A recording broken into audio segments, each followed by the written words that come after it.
Okay mga tol, what's up sa inyo, Byroms TV. So, try na natin ikabit ngayon tong front disc cooling air duct ng Cardinals Racing.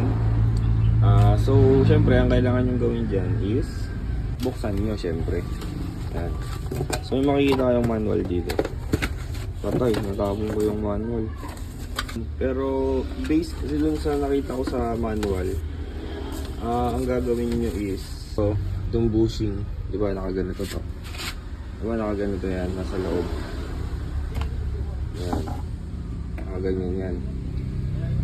Ang babawasan nyo dyan is ito. Itong side na to, babawasan nyo. Babawasan nyo to na kasing kapal ng dapat kasing kapal nitong bracket na to, yung ibabawas mo sa bushing. Ganito kasi yung mangyayari. Ayan, nakaganito. Ganyan yan. Kaya dapat babawasan nyo tong yung ibabawas nyo dito sa bushing kasing kapal nito para fit pa rin siya dito. Ang nakalakay doon is 2.5 pero sabihin ko kasing kapal na lang nito yung ibabawas. Tapos lalakayan ko na rin pala yung butas nito. Papalakihan na yung butas natin ito kasi tingnan nyo, hindi siya kasya. Ayun o. Hindi kasya. So, palakayan natin ng konti yung butas. Kasi alam ko pang stock to eh. Pang stock na ehe to. Kaya, ayun. Naka ano na tayo. Naka JBT na tayo. Naka LCM na tayo. Kaya hindi fit. So, tara. Samahan nyo ako pa machine shop natin to.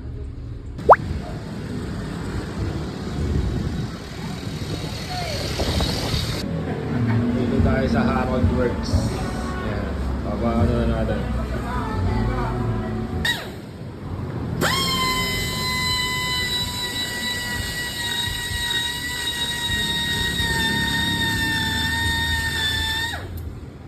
Ayan. Napapalakihan na natin yung butas dito. Ito pinatabasan. So nagkaroon lang ng medyo adjustment kasi sabi sa guide ng Cardinals dito daw yung tabas. Nangyari dito na lang kami nagtabas kasi hindi mahawakan ng torno yung pag nakaganito, hindi kayang hawakan. So dito nakakapit yung machine tapos ito yung tinabasan. Check na lang natin kung okay ba. Kung hindi, todas. Ayan, shoutout kay Harold Works. So ganito mangyayari dyan. Ito yung ehe, tapos ito nakadikit dito, nakaganyan. Tapos i-push.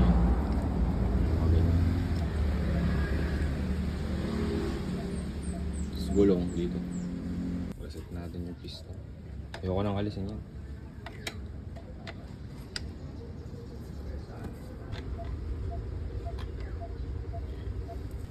Lagyan ko muna ng grasa to para smooth pa rin, di ba?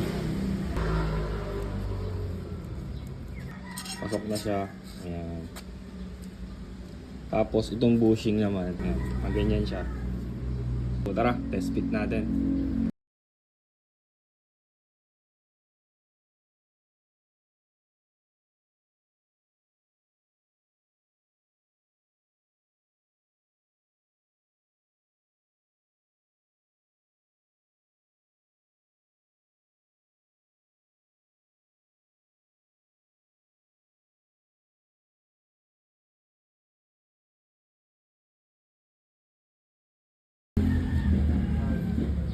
Sheesh.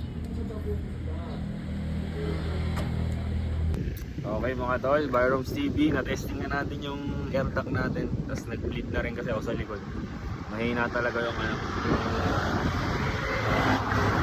pump pag naka-shifter. Ito, pakita ko sa inyo.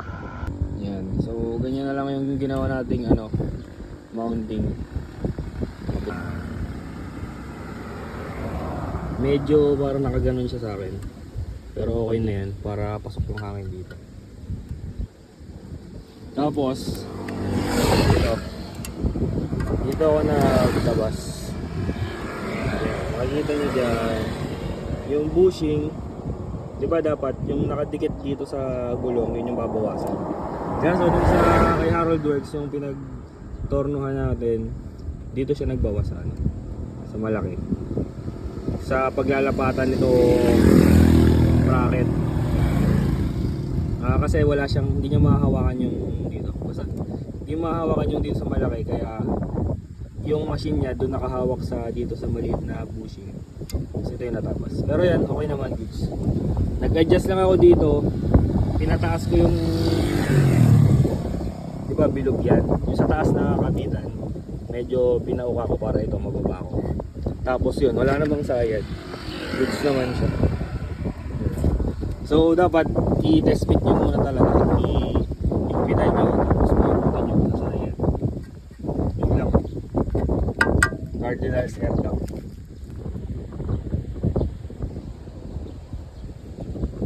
Pwede na natin ikabit yung cardinal sticker natin kasi may cardinal sa tayong sticker.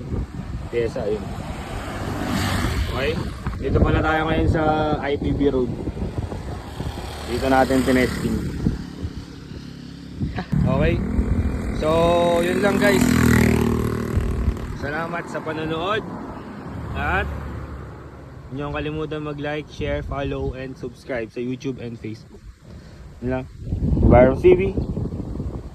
Signing out.